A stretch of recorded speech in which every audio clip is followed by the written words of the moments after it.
Thank you for listening to the Plain State Podcast, produced by the Department of English at the University of Nebraska-Lincoln. This special episode was recorded by the Nebraska Writing Project about the Husker Writers' We Are Immigrants project. You are listening to NWP Radio, a production of the National Writing Project. This podcast episode was produced by the Nebraska Writing Project and made possible with a grant from the National Writing Project, National Parks Service, supporting place-based learning and collaboration between National Writing Project sites and our nation's national parks.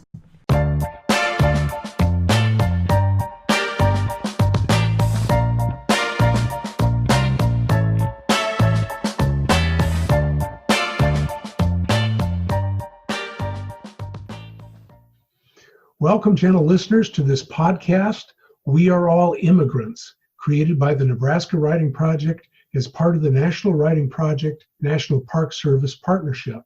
I'm Dr. Robert Brooke. I'm the director of the Nebraska Writing Project, and I was one of the lead teachers in the We Are All Immigrants project. And I'm Cara Morgenson, a doctoral candidate in the Department of Teaching, Learning, and Teacher Education at the University of Nebraska-Lincoln, also known as UNL. I was also a Lincoln North Star High School teacher in the District English Language Learners Program, and I was also a co-lead teacher for this project that we are describing today. Our purpose for today is to describe the We Are All Immigrants project we did between our two classes. Cara's course at Lincoln North Star, which served in the District English Language Learners Program, and my course at the University of Nebraska-Lincoln, which served juniors in writing uses and literacies. Our program engaged with immigration issues, past and present, in Lincoln, Nebraska. We also are offering this project as an example of the place-conscious educational principle of spiraling out from direct local experiences to issues of national and international scope. In this podcast, we'll give you a quick overview of our joint class project. We'll walk you as listeners through the sequence of activities that we did. We'll set the context for the project, both in terms of the national debates and the place-conscious educational principles that inform it, and we'll end with some comments about spin-off projects generated by this one. So we are going to start off now with an executive summary of our project. I'll walk us through. Our Husker Writers Partnership focused on public rhetoric and community. There was a place-based premise that we were connecting to, this issue of addressing larger global topics, concerns, by spiraling out from local contexts. Husker Writers grew out of the Nebraska Writing Project and was a community writing endeavor sponsored by the English department at UNL. Our two schools in this project are located in Lincoln, Nebraska, a city of near 300,000 in south central Nebraska. Lincoln is home to the University of Nebraska flagship campus, the state legislature, the state prison, and a variety of industries including Duncan Aviation, Kawasaki, and several poultry processing plants. The city is very culturally diverse and was, in 2018, at the time of our project, the per capita national leader for refugee resettlement. Our 8-week partnership between the classes started out with students meeting together, and they continue to do so every Thursday over the 8 weeks of the partnership. Mixed groups of our students work together to share their own family immigration stories and engage in relationship partner building. We visited Homestead National Monument of America to learn about the 1862 Homestead Act as a major immigration moment in Nebraska history, along with our national history in the United States. Students then adopted a local agency here in Lincoln, one that supported current immigrants, and developed, as a part of this writing project, a set of documents that would assist the agency with their transformative work in the community and working with immigrant families. Our classes chose 4 different organizations. These were the Asian Community and Cultural Center, the Center for People in Need, El Centro de las Americas, and the Yazidi Cultural Center. We'll have more on these later and their individual missions in the podcast. Then finally, the last part of this project was a visit to the UNL campus. We were also mindful of supporting secondary to post-secondary transitions as a part of this project. And students were able to come from North Star High School for a campus tour that was led by their UNL partners and to share a meal in the dining hall. Okay, thanks for that overview, Cara. I also wanted to say about the start of the project that the Husker Writers program was set up here at Nebraska as a place-based community literacy program. We were trying to set up cases where teachers in high school and teachers in college could pair together to do something with public rhetoric out in the schools. During the semester that we're talking about in 2018, we actually were part of a team of 14 different pairings of high school and college teachers that worked on programs in the two cities. We focused in writing about and engaging in community rhetoric while adults are still in school, and not postponing engagement in the community until after we graduate. We're guided here by an idea in place-based education that involves having students be active citizens at the time the school is going on. We have a wonderful quote from Paul Theobald's wonderful book, Teaching the Commons, where he writes about exactly this principle. He writes about elementary students. We were working with students at the secondary level. Paul Theobald writes, beginning at the elementary level, students must be socialized into the practice and habit of researching and deliberating answers that vex their communities at the moment. Schools can become places that live and work in the present with skillful pedagogical guidance. The school's place allows children to develop the intellectual flexibility needed to see history, for example, as a force in their lives, rather than as an exercise in the acquisition of names and dates. The whole Husker Writers program was aimed at doing this kind of engagement with local public rhetoric within the city at the time that the students were actually in school. And our project in immigration came out of that. So now I would like to walk us through the project itself. And I would like to begin this section by highlighting what students most valued about the work we did. Ultimately, this comes back to the learning, and that's something we want to really highlight in this podcast. So this particular quotation comes from a final reflection document submitted by one of my North Star students who was a partner in this Husker Writers project. This young woman was from Ukraine.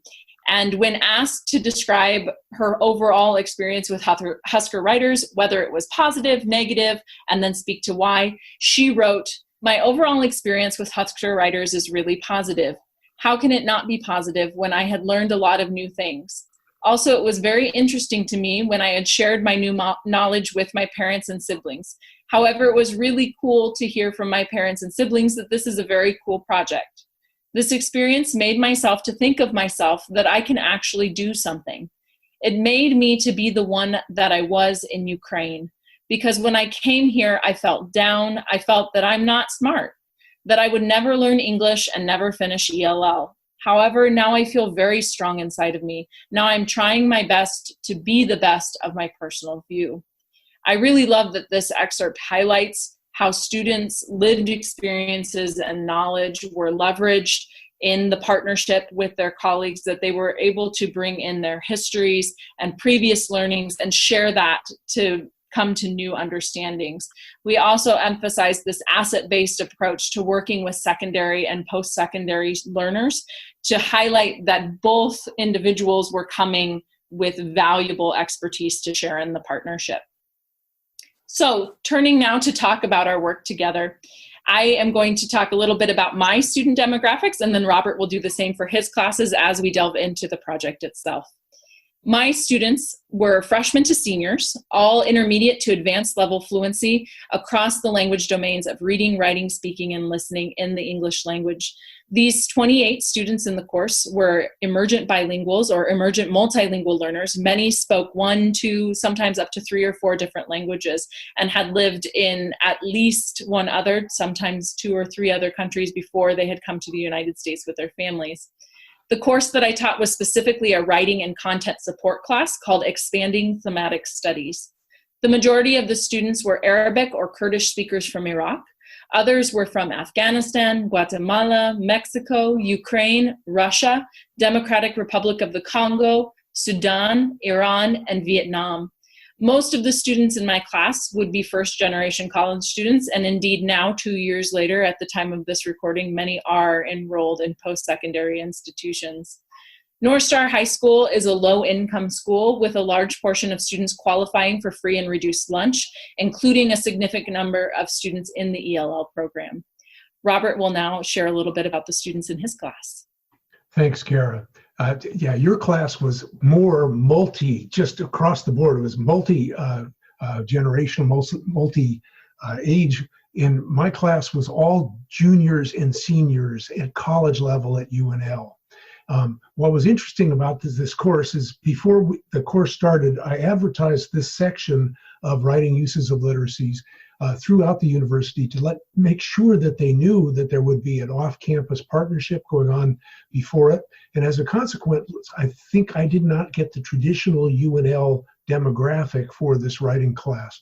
The traditional demographic for the class is that it fills up with undergraduates who are a mix of strong writers who want a junior level writing class to fulfill their undergraduate writing requirement, and some procrastinators that have reached the senior year and no longer qualify for the earlier courses in first year and sophomore writing. This was true of the course, but what was also true was that a good percentage of the students self-selected into this class because they were first-generational students in the university with a background somewhat like the one we would be working with. So I had students in my class who were first generation from Iran, Mexico, Vietnam, China, Pakistan, and Japan. And they signed up for the course because of the Civic Engagement Project. Also, some of the traditional students chose the course exactly because of that also. The course included an intern from the state Attorney General's office and a descendant of Nebraska homesteaders who was interested in the homestead theme. I had 15 students signed up for the course. Of those students, 13 completed the course. And I'll say a little bit more about the 2 that dropped out later on in the podcast. So let's talk about the stages of our work together. We broke our project up into 2 separate but cohesive stages. The first part included learning local stories. And in initial meetings with students, we really focused on sharing stories, sharing experiences, a tour of North Star High School, and then a joint trip to Homestead. We began by highlighting students' lived experiences. Students introduce themselves through letters to their partners before they met face-to-face to provide a little bit of background. Students were able to talk about who they were, their experiences with school, where they were from, family, a range of different topics, and really were encouraged to share what they felt most important about their identities to share with their partners. At the first meeting then, North Star students welcomed their UNL partners to the high school and took them on a tour of the building. We then, as a whole group, shared out our coming to the United States stories, talking about our immigrant backgrounds and where we had come from. There were the social aspects, too, of just informal conversations with partners, with individuals at this individual meeting, as well as on the 45-minute or so bus ride down to Homestead and back. Those initial meetings out at North Star High School were tremendously important for the UNL students. That day at North Star High School, we had a tour of the building, kind of got the UNL students to value the North Star students as experts in their own right. But even more important was the round robin, where we ran around the classroom and talked about where we had come from when our families came to the U.S. I remember very much hearing back from my students the next day we met them in class that some of them were absolutely flabbergasted that young people in Cara's class had only been in country for 2 weeks. And I was also interested in how it was that my students wrestled, some of them, with getting past the we've always been American and always will be idea. When we ran around the classroom, I remember some of my students would share things like, my family came across in the 1600s because of religious problems that they'd been persecuted in Europe. But we got to one young woman who grew up in Edina, Minnesota, who said, when first asked, who are you, where you come from? She wanted to claim, I'm American and I've always been American. And some of the students actually pushed her on that. She thought for a minute and thought, oh yeah, really, my family was German before they came over here. So that recognizing the range of experience in relation to what was going on was kind of an amazing moment for that. My class was full of energy after that initial meeting, and we're very glad they've done that. Our second meeting, we tried to build on this energy by taking both classes on a bus down 40 miles to Homestead National Monument of America in Beatrice, which is located about 40 miles south from UNL. And the reason for going to Homestead is because Homestead Act can be seen as a major immigration event in the national history, and it certainly was in Nebraska history. In 1862, President Lincoln at that point opened the American West up to settlers, and the claim was that if you went out into a piece of land that had not yet been settled by Euro-Americans and stayed on it for a period of years, I think it was 5 years, the land became yours. In the history of the American West, a huge number of acres in the American West was given away, and over 1,600,000 successful homesteaders proved up on the land. They stayed there 5 years and proved up on it. Of those 1,600,000, 300,000 were immigrants, were not U.S. citizens, but they came over from another country, usually Eastern European countries. So one of the things we were able to claim for our young people in our studies was we're going down to Homestead because we're looking at the first wave of immigration in Nebraska, and we collectively in our two classes may be part of a later wave of immigration in Nebraska. So we were able to cue into that in what we studied when we went down to Homestead. So that was one of the things I was really excited about when we went into that project. So when our groups arrived at Homestead National Monument, we met first with our park ranger, who gave us a brief outside introduction, and then we moved inside to watch a video that was curated specifically for visitors to Homestead. And this video did a nice job of introducing some of the conflicts of place, thinking about indigeneity and colonization of the land by predominantly European settlers, as well as then the hardships that homesteaders experienced coming to this land as part of the Homestead Act, and breaking that down into the different narratives and stories. Did a nice job of representing voice there. We then toured the inside artifact collection, which included things that immigrant families had brought with them, such as spice vials, family Bibles, silver teapot. There were all kinds of artifacts that I noticed students from the North Star groups really connecting to and sharing stories with their UNL partners, with myself, with Dr. Brooke, thinking about what they themselves had brought from their home countries as first-generation immigrants, or the things that they were unable to bring with them, depending on the nature of their leaving and arrival. We also then went outside to look at a cabin from an early homesteader, and students were able to go inside of this cabin, take a look, and get some of the history and what a sense it looked like to live as a homesteader at this time. There were also some area maps of the American Western states with the amount of land that was given away as part of the Homestead Act, so students were able to get that visual as part of the history as well. When we returned a few weeks later, the Lincoln Public Schools district actually did a feature story on this homestead trip, and our photos that we'd taken and stories from that day were picked up for a narrative that was done by the district communications department.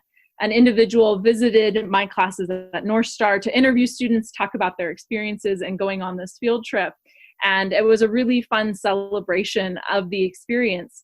One thing that came out of this, in thinking particularly about agency and community writing, when the story was published, it was published with the title, ELL Students See Past, Present, Future on Field Trips. And one young woman in my class took particular issue with this title and made the argument that we as the class are not ELL students, we are first and foremost North Star students. And she did not appreciate the labeling as an English language learner being the predominant focus of the story. And so I was able to find the email for the communications writer who had done the story, and she took it upon herself to write an email to this individual requesting that the title be changed from ELL students to North Star students, see past, present, and future on field trips. And indeed, by the end of the working day, the title had been changed on the digitally published article. And that was a great moment to see what it meant to have voice and agency and talking about identity in the community. So it was a really fun, real life writing application that had come out of this project and this experience. In reflections, students also were asked to reflect on their favorite part of Husker Writers. And for many of the students in my class, this field trip to Homestead and this historical study of the Homestead Act was their favorite part of the whole project. One student in my class wrote, "My favorite part of Husker Writers is when we went to the field trip to the Homestead Museum. We share a magic moments. Also, we saw how the immigrant people live before and how they build their own houses, and how they survive, and the difference, and how immigrants live today. That was an amazing field trip. I love that day, and I want to go again and share that moment with my family too." And this was something that was important to us in terms of connecting to the community of resources that would go on beyond the scope of the class and be something that particularly students in my classes could then share with families, and students in Robert's classes could bring these narratives and understanding to their interactions with family and friends as well. So that was a great moment to see that transferring. Yeah, Cara, it really was a great moment. I'm remembering a couple related activities on that. One was trying to get everybody on the bus to go back. There were a couple of your students that, my goodness, we couldn't get them out of the gift shop because they wanted something to memorialize the day, which was kind of interesting to have happen.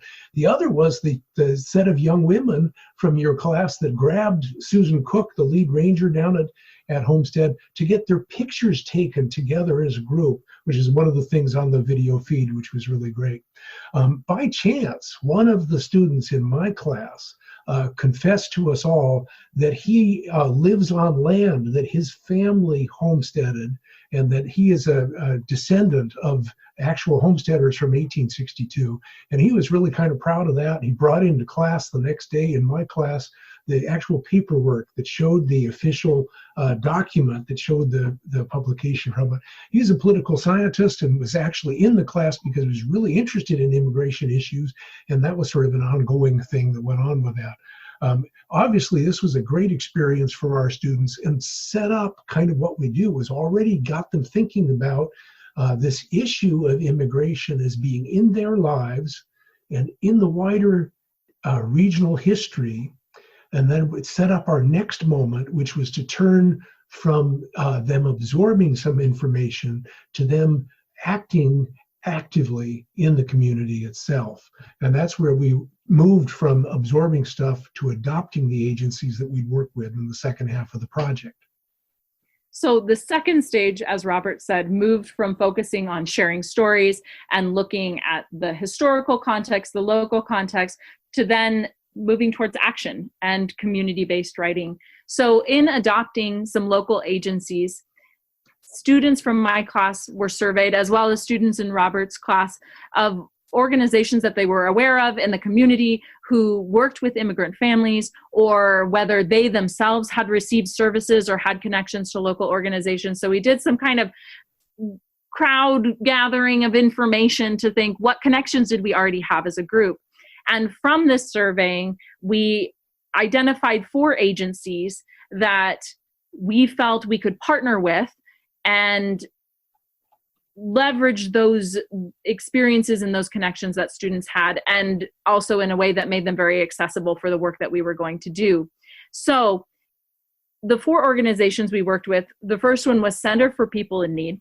And from their website, they described their mission as to provide services and programs to low-income people that address their basic needs and help them achieve economic independence. Services offered by the Center for People in Need include food distributions, a diaper bank, household goods distributions, emergency services, English language classes, educational opportunities, and employment training. They also advocate for policies that help people overcome obstacles and gain independence.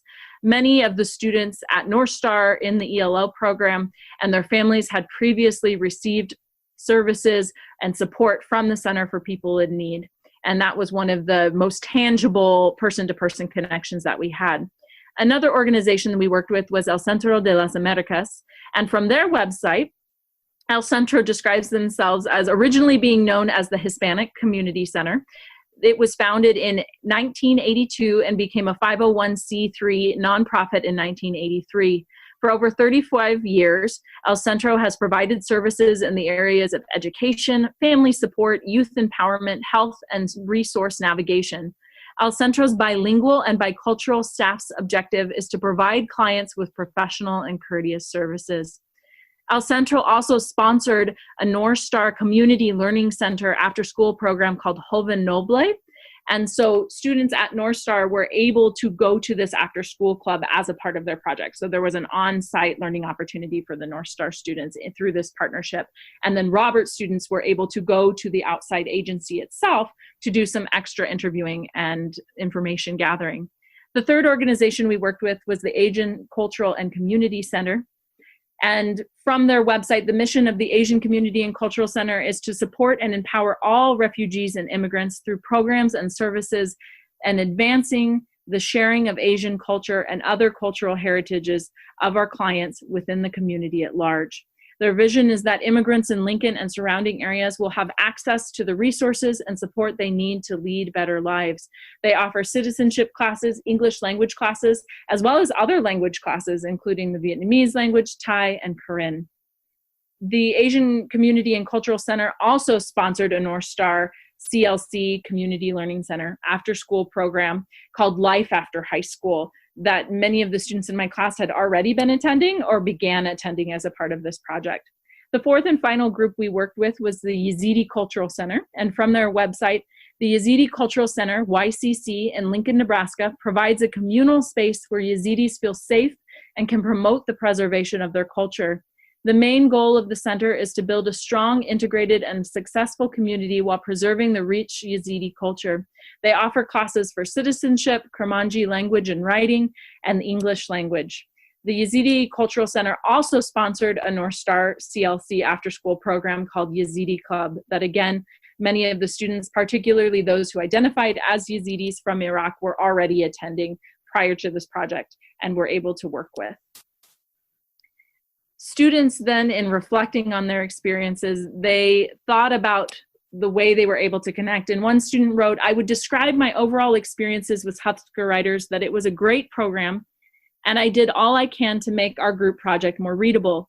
Some positives are we read about some programs and we researched about them to work on what those programs need. Because some of the programs didn't have enough information on their websites, it was great to help them write some information about their programs and their websites because some of them didn't have a lot of information." So students recognized the importance and the value in the work that they were doing and how they were helping provide some sort of resources, materials to organizations in their community. Okay, let's talk a little bit about the actual work that our student groups did for the agencies that we were involved with. After we got done with that survey to figure out what the four agencies were, I used my job at the university to make contact with the leaders at those agencies and then to set up interview times where the students in my class could go out and engage directly with the leaders at the agencies to figure out what it was that they might have a need for. Now, this for my class became a very transformative moment. I remember the group that went out to Center for People in Need and were given a tour of the entire complex, and then they sat down with a group of leaders to talk through what was existing on the Center for People in Need website right now and where they could really benefit from having the voices of some young Americans speak back to what was there and what wasn't there. So in each case, that happened and was a very good thing for the students as a whole. My students then brought that information back to the meeting at North Star High School with their small groups of students, and they brainstormed together what kind of project they would want to develop and could develop to offer to the agencies when they got done with that. The projects ended up being very different for the 4 different agencies that we got involved. Center for People in Need was the most directive about what they wanted. And they were able to sort of tell the young people, my goodness, what we most need is stuff that would go on the website, which is stories of family transformation. Because you connected with the services at Center for People in Need, here's how your family improved on that. And so in the small groups that worked with that project, what we did was we helped the students at North Star craft family experience testimonials that then were offered to the Center of People in Need for use on the website directly. That one was the clearest, cleanest example of what we were able to develop. At the Asian Community and Cultural Center, the program was already defined, Life After High School. They actually had a pretty good existing web page about it, and we're very pleased with all of that.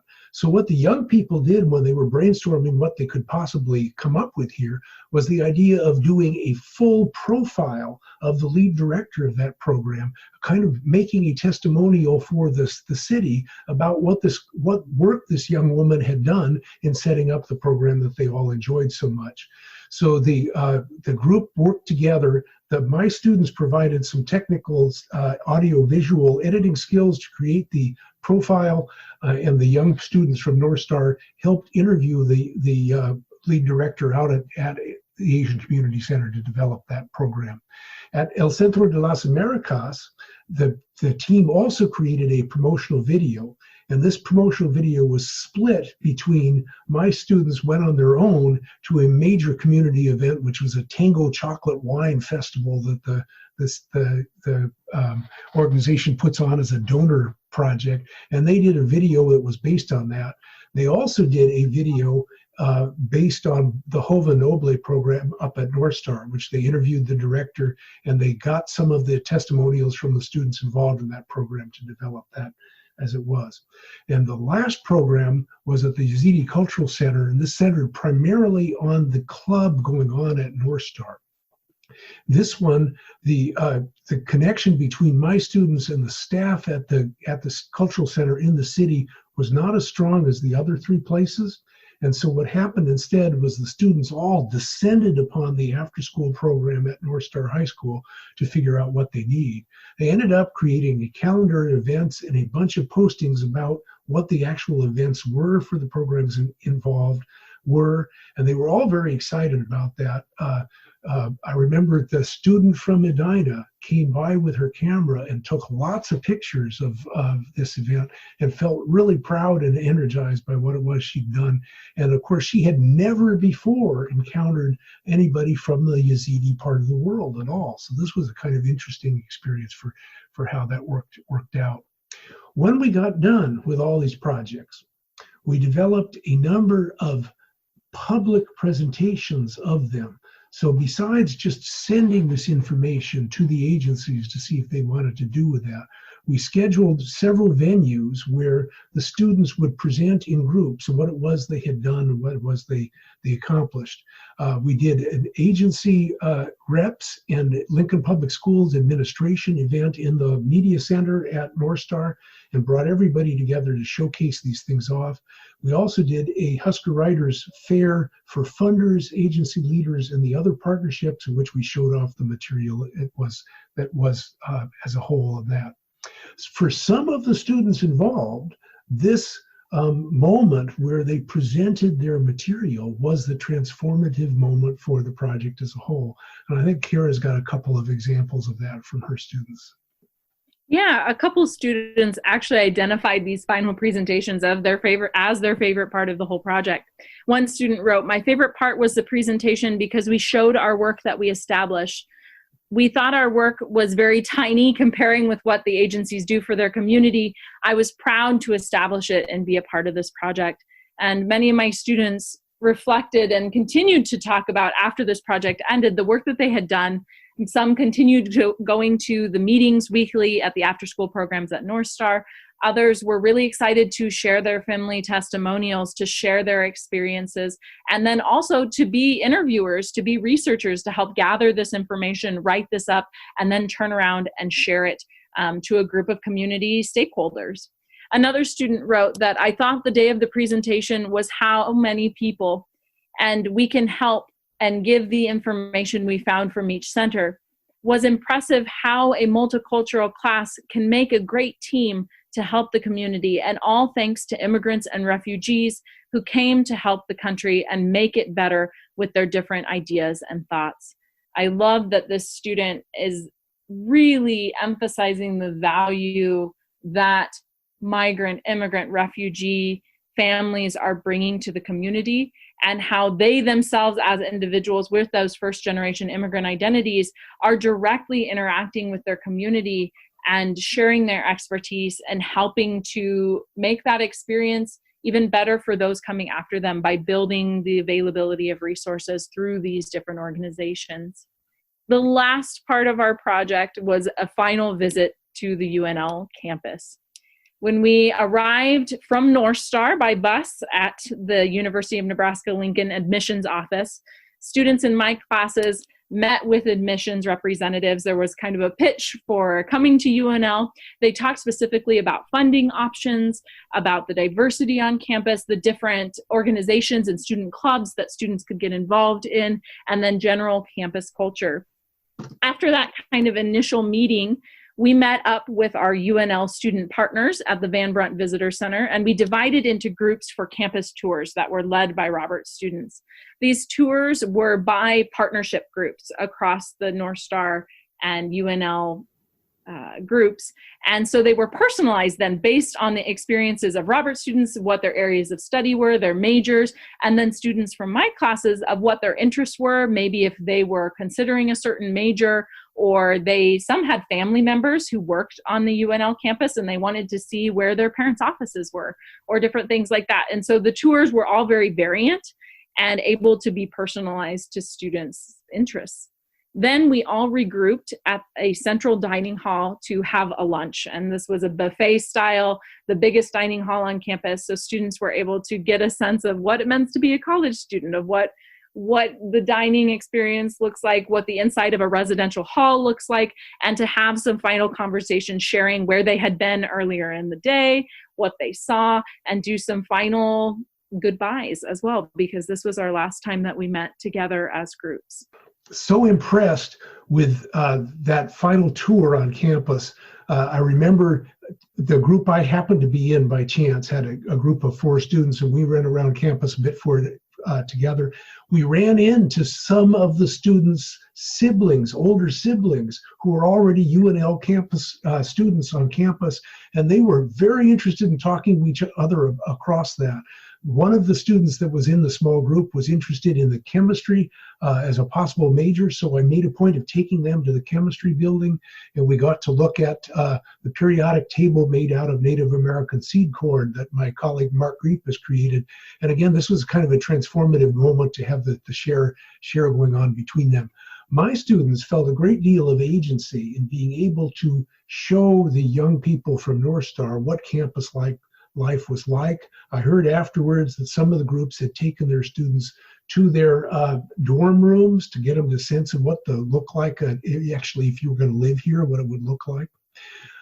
Interestingly, not all of my students ended up finishing my class, but all of them finished the North Star partnership. So we had about 3-4 weeks to go to the end of the semester after the partnership was over, and 2 of my 15 students disappeared at that point. And they wrote me later that they had other things going on in their life, and fulfilling the writing requirement at UNL was not big on that list. But my goodness, that connection with the young people at North Star was really important work, and they were glad to stay with that as a whole. I was really kind of excited about that. Also, this theme of immigration and citizenship became really big in the course of the class. While we talked about the project as it was going on, one of my students actually went through the official immigration citizenship process. He took the test, he passed the test to become an American citizen, and the class threw an impromptu kind of class party for him in the last week or so of class. This was something that we wouldn't really have ever really focused on in a traditional class, and was important as we we work through the material as we move forward in that. So from the UNL side, I was aware of the young people that got engaged in civic engagement in the city in an issue that had major discussion purposes in the national world that was up close and personal because of the connections that we made and the way in which the transformative life experience of meeting some younger people who are going through these issues right now really had on them. So those were takeaways for me. Some North Star students wrote in their final reflections, thinking about the project as a whole. One wrote, overall experience with Husker writers is it actually was great to work with them and see what the project will end up with. I can say it was good to get to know each other and have fun things to do together. The best thing to me was visiting the college and get more information because to me, it's really important to learn about the college because it's something I am going to be interested in to do in the future sometime. I think I will study there after visiting and seeing the good things in there. I have visited the UNL 4 times now. This student also talked about this visit a little bit more in another part of their reflection and said that place was my favorite part because where we get to see the college and learn more about them, like what is the life? What does it look like to be a college student? Other things we can see their classes and to know what is the important thing they have to do to be successful in the college and get their goal for what they wanted to be. I think after visiting the college, it gives me a better picture than talking about it because it actually helps me to go see instead. And I think this is an important part when we think about the high school to college transition for students. They're often visited at their high schools by college admissions representative for recruitment, or they're able to do virtual tours, but it really is something in terms of resources and sometimes privilege for students to be able to physically visit a campus and see that. So this was a really important part of the project as well, to think about that access to institutional information and thinking about what comes next after high school for students in the North Star program. That was a really important takeaway for them and seeing that. Okay, gentle listeners, we want to move now from talking about the project specifically and what we did to talking about some of what the larger implications of this project are and how we move forward.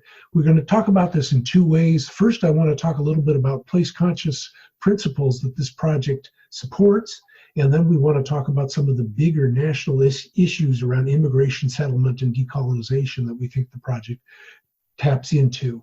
In Rural Voices, the 2000 book about doing place-based education that we wrote here in Nebraska, we articulated a principle of spiraling out from local to global issues in place-conscious education. And there's a way in which we think this project supports that wholly. The principle was articulated this way in the book. In order to foster a place-conscious citizenry, place-conscious education centers schooling in a deep understanding of local place, spiraling outward to include more distant knowledge in all areas of the curriculum.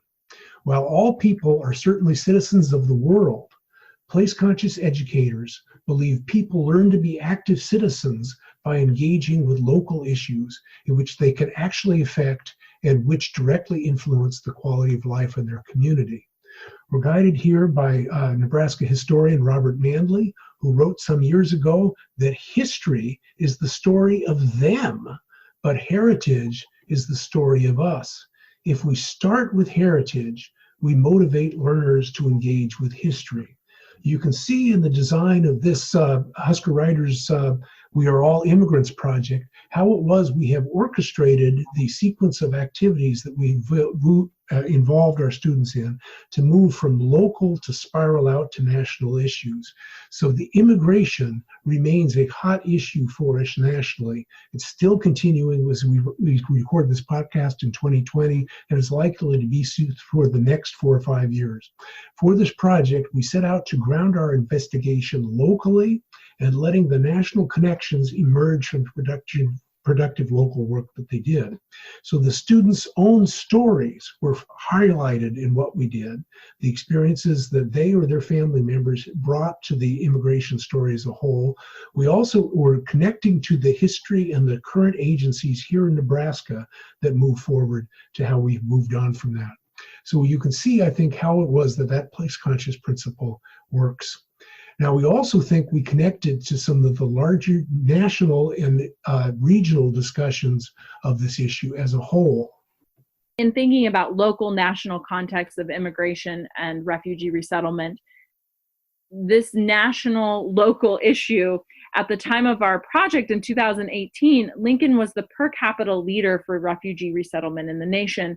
There are more than 40 languages spoken in Lincoln public schools alone. This number grows significantly when we consider regional dialects and other aspects of language. The local Nebraska community and politics are also heavily influenced by shifting demographics in the community. In particular, in recent years, large number of Latinx immigrants have arrived in several communities that have meatpacking plants, which include Grand Island, Crete, South Sioux City, and the Gordon-Rushville areas of Nebraska, as well as a hydroponic tomato industry in O'Neill, Nebraska. These demographic shifts create a vocal present debate over immigration policy in what's traditionally a red state, but one with a reputation for generally being very welcoming to immigrant and refugee families.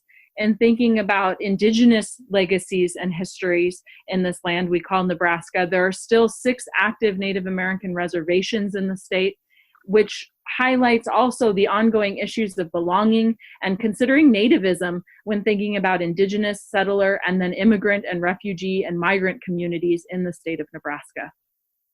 One of the reasons why we chose Homestead National Monument of America as the place to bring our students to visit was that there's a way you can see Homestead as an immigration act. And that was the big thing we connected to as well. So that this was a way of connecting to the lives of current immigrants and a bridge between brand new Americans and those who arrived some 150 years ago. But as we've thought about it more, we realized that Homestead is a great place for doing this kind of work because the Homestead Act and the Homestead National Monument of America is very self-conscious about its mixed status. It memorializes one of the most dramatic land grabs in the U.S. history at the same time that it honors the lives of people who tried to make a go of the grabbed land.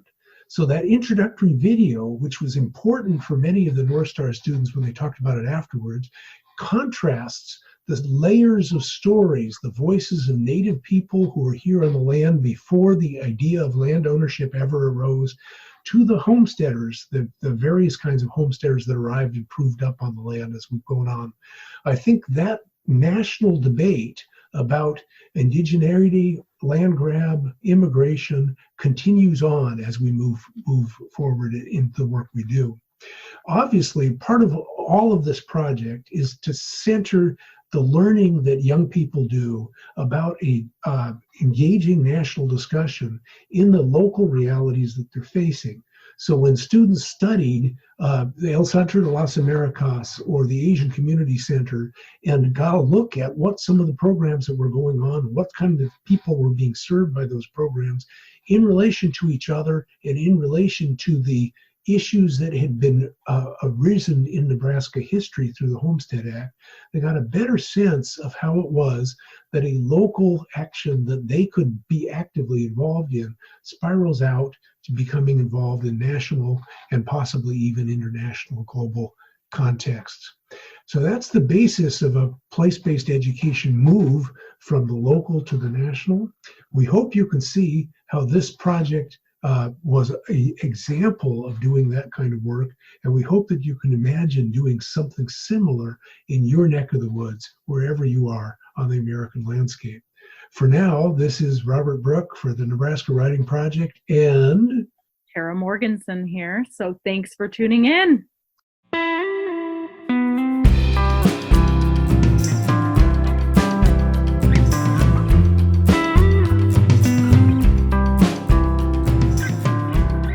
Plain State is produced by Robert Lipscomb. Post-production by Stephen Ramsey. Music by Shadows on a River. On behalf of the Department of English at the University of Nebraska-Lincoln, thank you for listening to the Plain State Podcast. Tagline forthcoming.